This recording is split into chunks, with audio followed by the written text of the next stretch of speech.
in this house. In this house, absolutely nothing happens.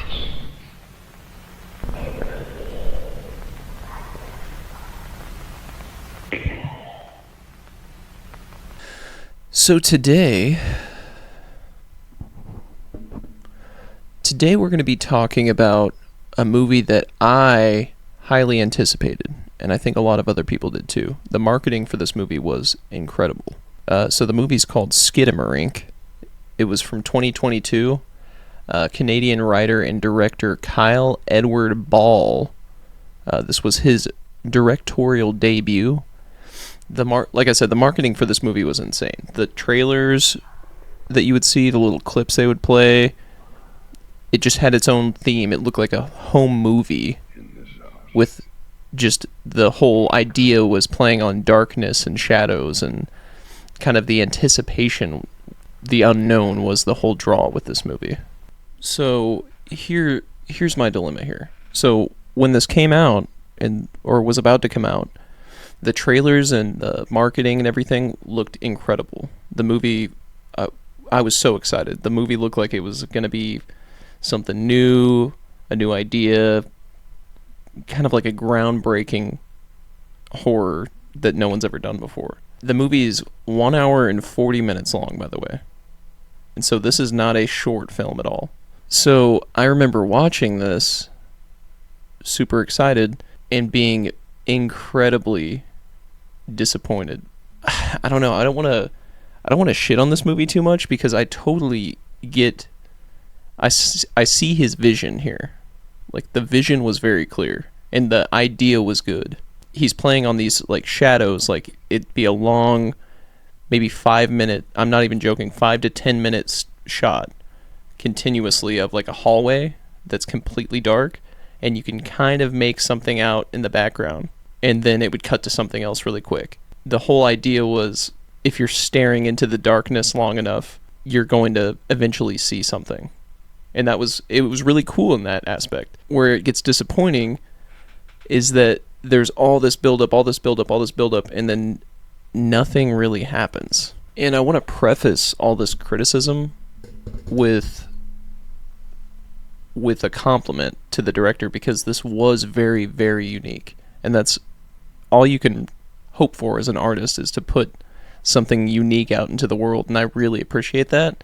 And I am super excited to see what this director does next, because he was onto something for sure. I don't want to say nothing happens, because, I mean, stuff happens. They keep changing the shot, and eventually we make our way into different parts of the house, and there is a plot line. It's kind of hard to decipher, but there were like 2 jump scares in the whole movie, and that was really the only scary part in my opinion.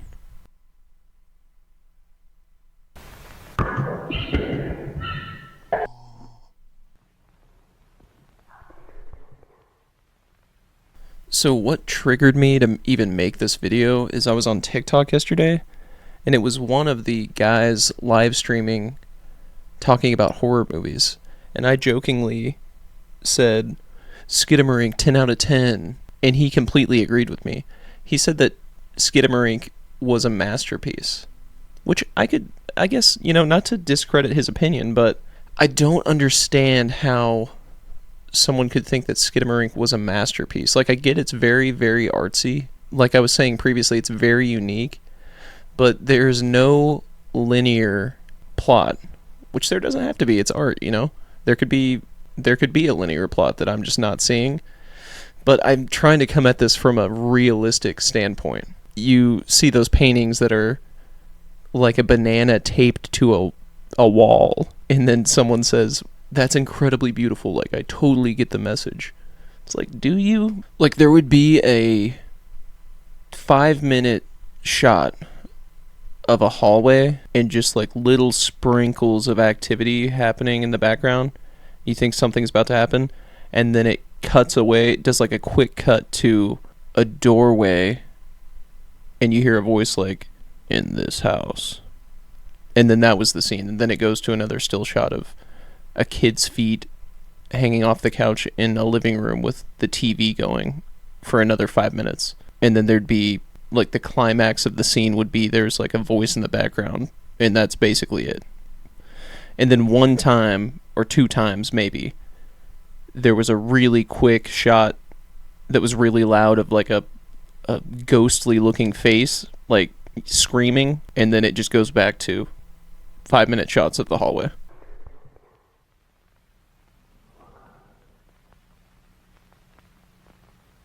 In this house. Anyway, I don't know. I was just really disappointed by this movie. And if you liked it, that's awesome. If not, I hope to see more from this director. But that's just kind of my soapbox of the day here. Let me know if you guys liked it. If you enjoy this video, I do have a podcast on this channel as well called I See Dad People, where we talk about horror, everything paranormal, coming from a skeptic like myself, someone who's a complete believer in the paranormal like my friend Thomas, and then someone in between like our buddy Will as well. All three of us are on there. So let me know, guys. If you liked it, subscribe. New to YouTube, new to these terms like smash that subscribe button, all that. But see you in the next video, guys. Later.